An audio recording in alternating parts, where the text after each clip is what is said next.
Hello and welcome to another edition of Jamaica Magazine. I'm your host, Adrian Atkinson. Today we continue to move forward despite the challenges we faced. But as a people, we've weathered many storms before, and each time we've emerged stronger. The road ahead may not be easy, but with unity, resilience and support, we will overcome. On that note, let's take a look at how Jamaica continues to rebuild as we turn our attention to the newsroom. Stay with us. We'll be right back.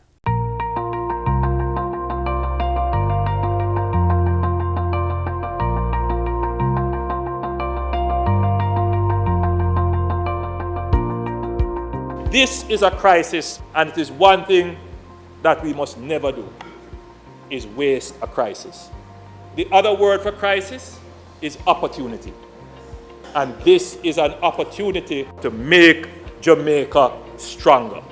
And I know that with unity, togetherness, genuine unity and togetherness, Jamaica will recover and recover stronger.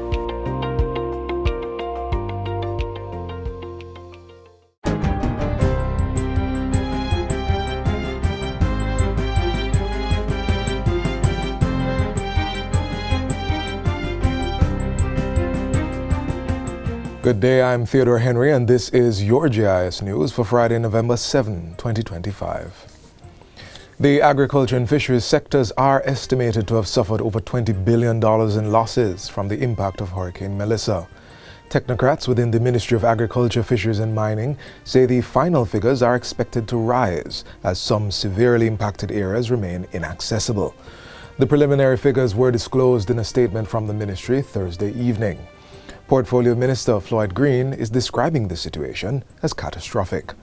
He laments that Hurricane Melissa has delivered a crippling blow to farmers, fishers and rural communities whose livelihoods are now at extreme risk.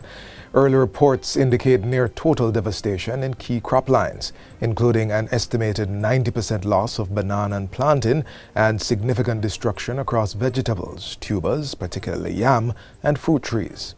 Preliminary livestock assessments show major disruption, including the loss of approximately 40% of the layer flock. Fisheries have also been severely hit, with 25% of the island's fishing fleet destroyed and 41% of aquaculture farmers reporting damage. Minister Green says the teams are working at pace to complete full evaluations by Monday, November 10, and he is to update Parliament next week on the full extent of the damage and present the program of response. The Food and Agriculture Organization, FAO, has deployed a disaster assessment specialist to support the process and help guide the technical response. The ministry has also established dedicated hotlines alongside its regular contact lines and is urging all farmers, fishers, and miners to immediately report any damage sustained. Stakeholders can reach the ministry at 876-927-1731-41. The Rural Agricultural Development Authority can be reached via the hotline 888-ASK-RADA or WhatsApp 876-436-8879, as well as RADA parish offices in Clarendon, St. Catherine and St. Andrew. Contact can also be made with the Jamaica Agricultural Society at 876-922-0610-2 and the National Fisheries Authority at 876-948-9014 and other numbers.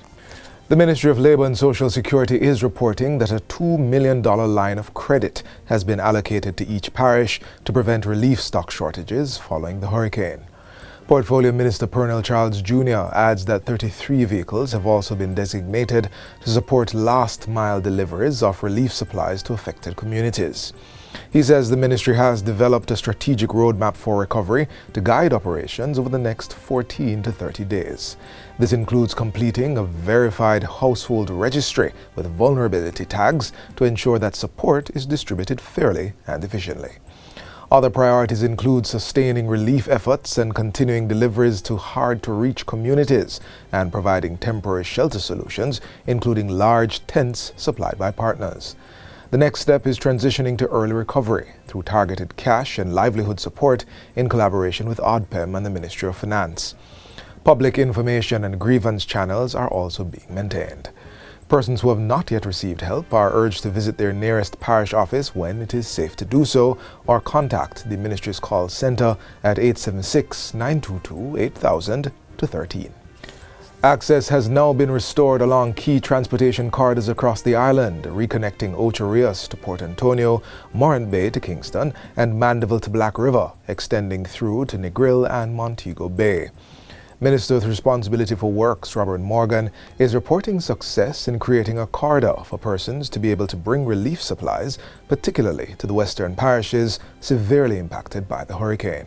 We now have a good corridor from the border of St. Elizabeth all the way to Savannah-la-Mar, and we have a corridor from St. James coming through St. Anne Trelawney all the way to Savannah-la-Mar on the other side.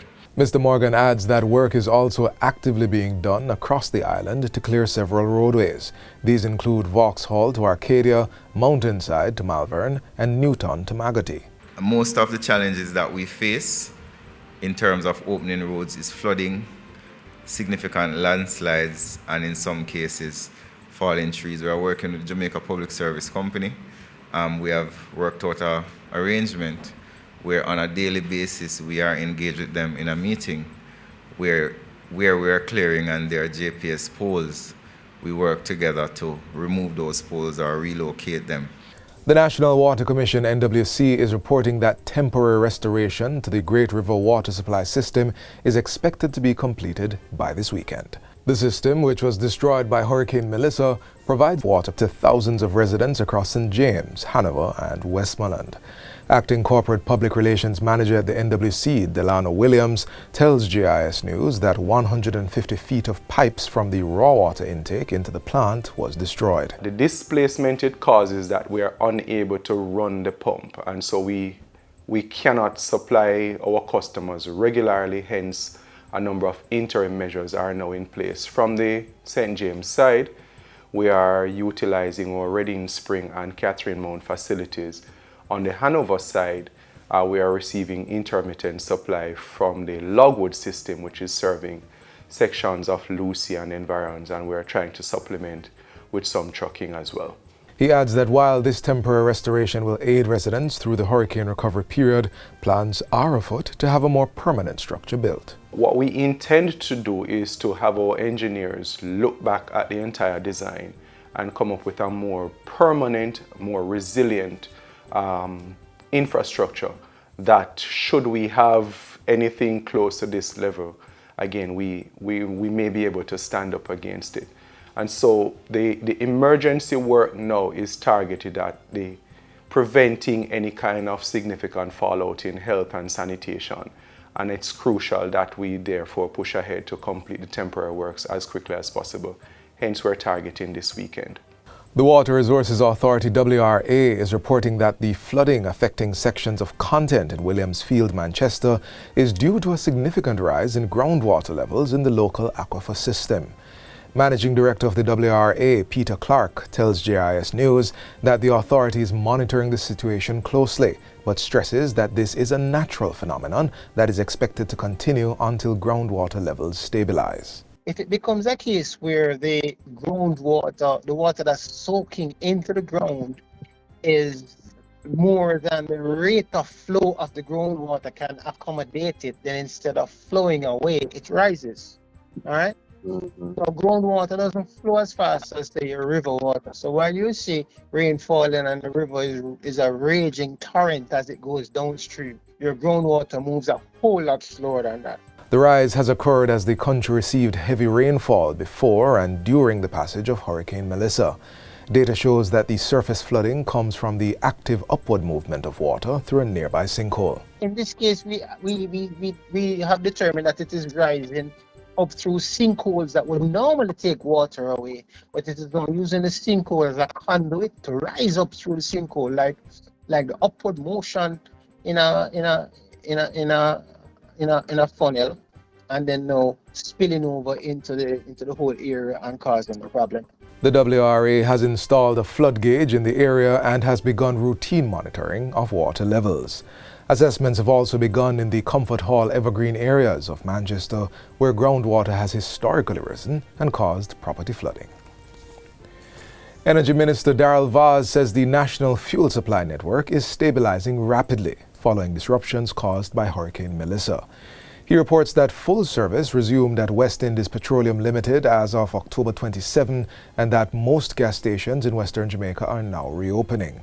For communities still not receiving regular fuel service, Minister Vaz says mobile stations will be deployed. On Monday, we have 10 mobile fuel stations that will go out to specific areas guided to me by the JDF and ODPEM that will be able to set up and operate on generators and will also be able to sell kerosene, which is very, very important at this time.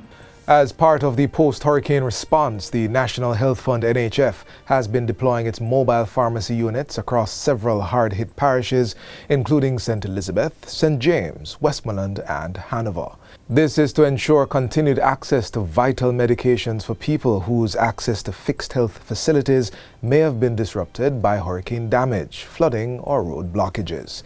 The service has already filled prescriptions in communities such as Black River, Spice Grove and Brampton in St. Elizabeth, as well as Maroon Town in St. James and Negril and Little London in Westmoreland. Minister of Health and Wellness Dr. Christopher Tufton says this initiative demonstrates the ministry's commitment to maintaining health service continuity even under the most challenging circumstances. Residents in affected parishes are encouraged to make use of the service and to follow public advisories regarding schedules and locations, which will be updated as access improves. The Transport Authority is warning public passenger vehicle (PPV) operators to stop overcharging commuters in the aftermath of Hurricane Melissa or risk having their road licenses suspended or revoked. The authority says it has received reports that several taxi and bus operators across the country have been charging higher fares since the passage of the hurricane. Managing Director Ralston Smith is reminding operators that demanding more than the approved fare is illegal and a violation of commuters' rights. He warns that under Section 68(1) of the Road Traffic Act, operators who continue to overcharge passengers could face suspension or revocation of their road licenses. Commuters are urged to report incidents of overcharging by calling 876-926-8912 or via WhatsApp at 876-551-8196, providing the license plate number, route and any supporting photos or videos. The authority is also urging commuters to use only licensed public transport vehicles, which can be identified by red license plates and the light blue Transport Authority sticker on the windshield marked with an expiration date of 2026.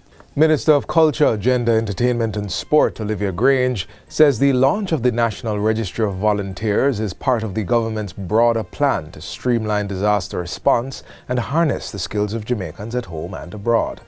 The registry is hosted on the supportjamaica.gov.jm portal to coordinate volunteers who wish to aid in the post-hurricane relief efforts. Through this registry, you will be able to tell us when you're available to help, what your skills are, as well as what type of assistance you would like to give. Perhaps who wish to assist with food distribution or shelter operations or medical support.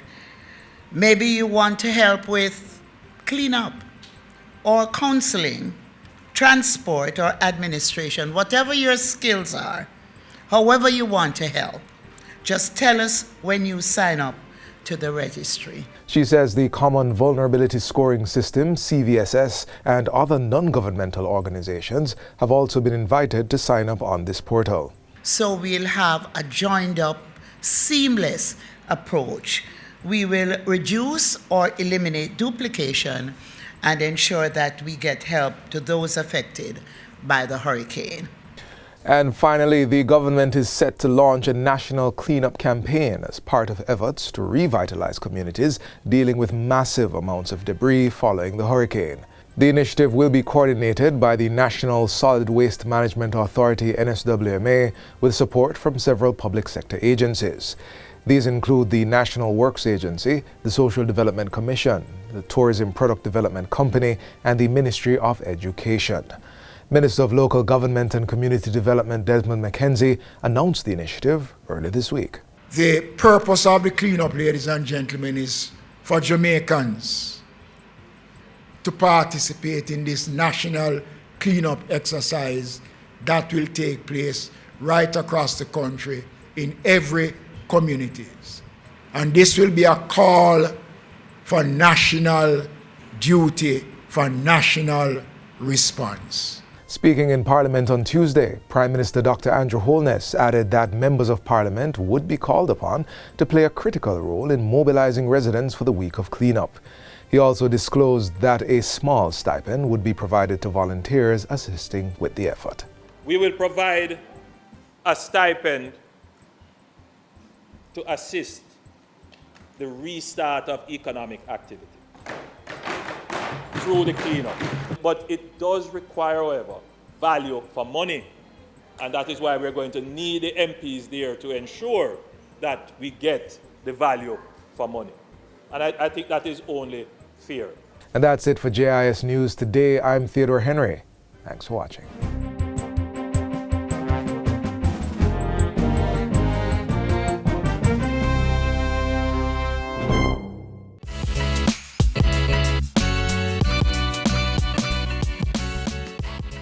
Thank you so much for staying with us right here on Jamaica Magazine.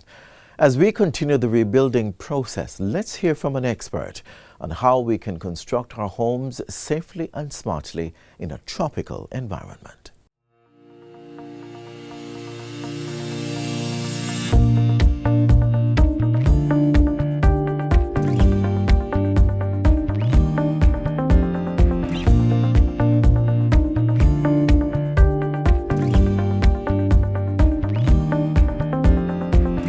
In the world of construction, building for a tropical climate is not as unique as it may seem. According to Peter Jervis, a civil and structural consulting engineer with over 40 years of experience, the principles of sound construction are largely universal, regardless of the climate. However, local factors such as weather and soil conditions do play a significant role in design choices and material selection.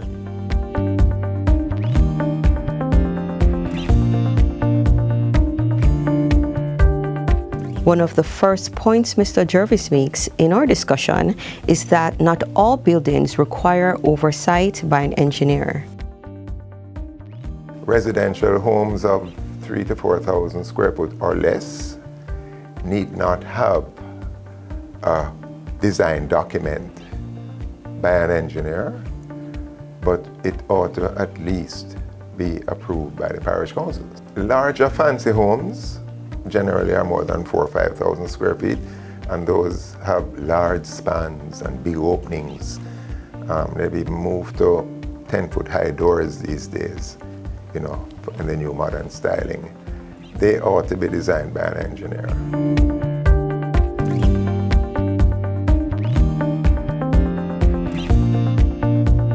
Poured concrete walls have become the standard in Jamaican construction, while block and steel are still widely used. These materials can slow down the pace of fast-moving projects due to the additional rough casting and rendering required. Wooden construction, however, faces more difficulties in Jamaica, primarily due to the prevalence of termites. As noted by Mr. Jervis, wood must be kept off the ground and chemically treated to prevent termite damage.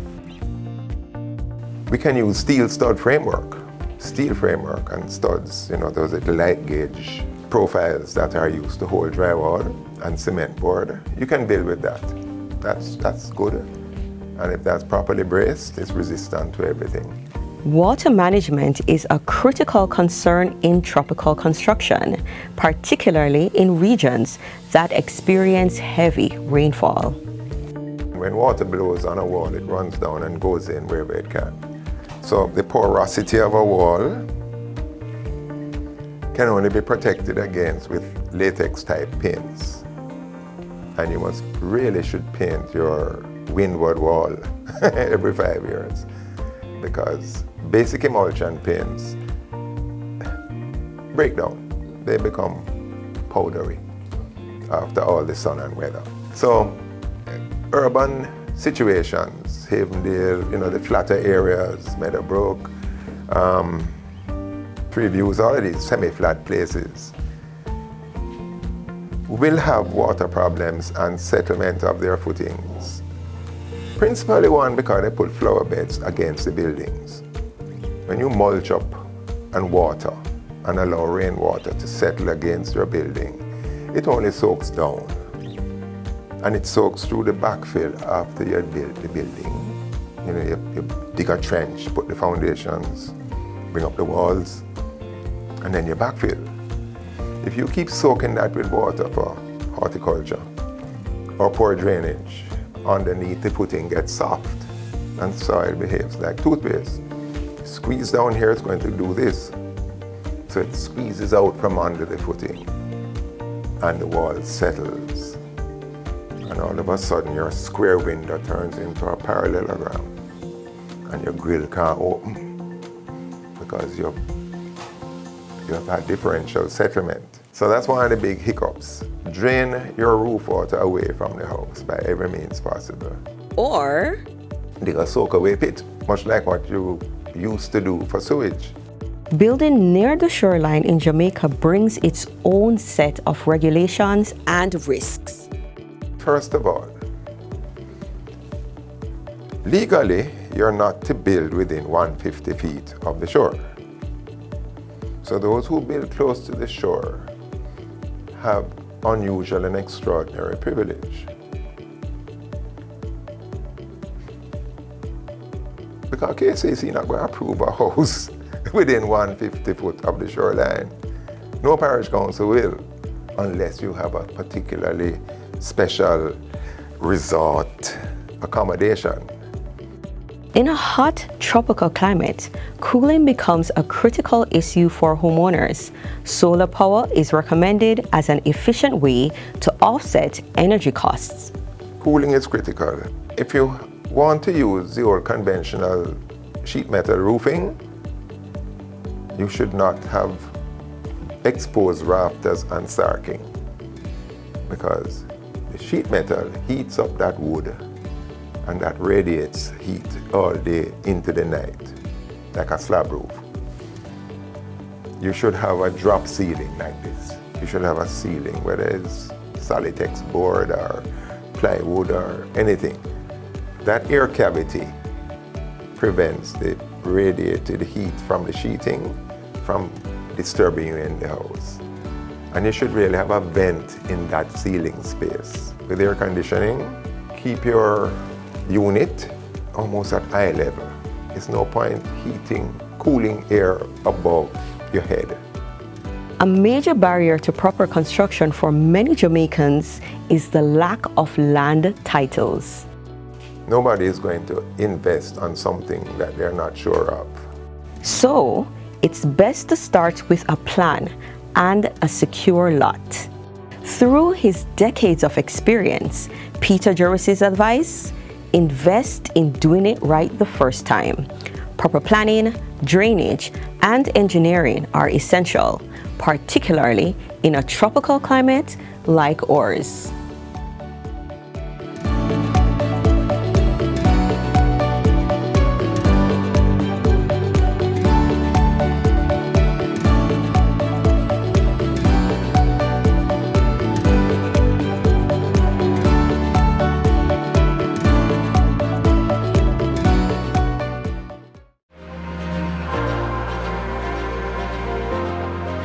Don't have any business in the western end of the island, please do not go.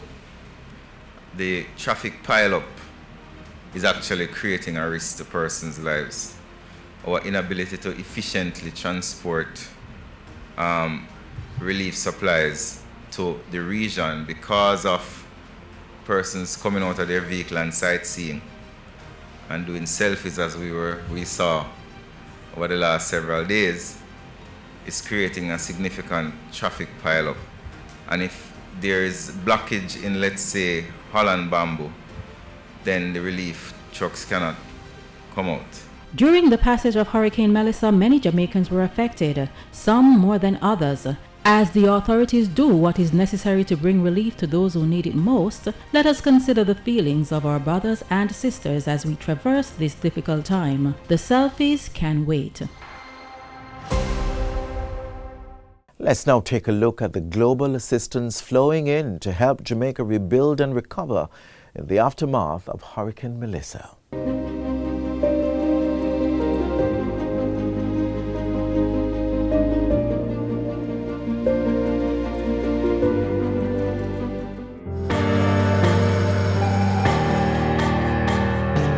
The U.S. is providing an initial $11 million U.S. to support immediate assistance in hurricane-affected communities. That's the initial lift. This support is being provided to relief agencies, including the Red Cross, UN World Food Program, Samaritan's Purse, and Project Hope, and others, as well as direct assistance from the government, or direct assistance managed by the government. The initial funding includes support such as emergency food supplies to an estimated 40,000 hurricane-affected people, installation of 6 water treatment systems, each with the capacity to provide 4,000 liters of safe drinking water per hour, emergency shelter materials, installation of static health facilities and mobile medical services to restore and increase access to primary health services, logistics and transportation support to help get relief supplies available in country to affected families. This is all in addition to relief supplies and resources that were pre-positioned in Jamaica with ODPEM, the Jamaican Red Cross, and UN World Food Program to advance immediately after the hurricane. Thank you very much to the U.S. government. I'm sure this is great news to the Jamaican people.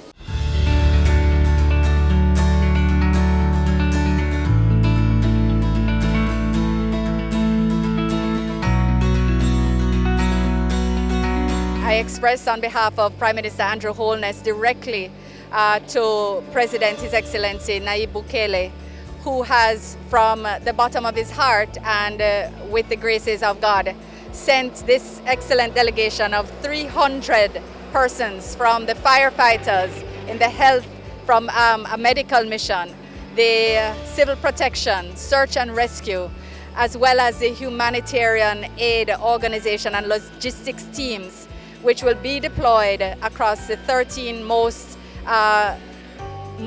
needy communities. That is the 13 communities that have been identified as having had the greatest destruction as a result of the Hurricane Melissa.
This is how we wrap up today's program. I do hope you've been both informed and inspired.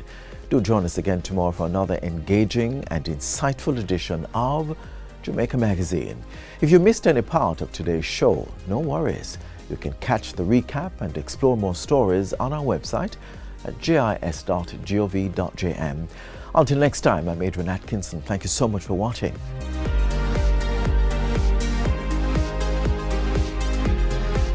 This has been a production of the Jamaica Information Service, the voice of Jamaica.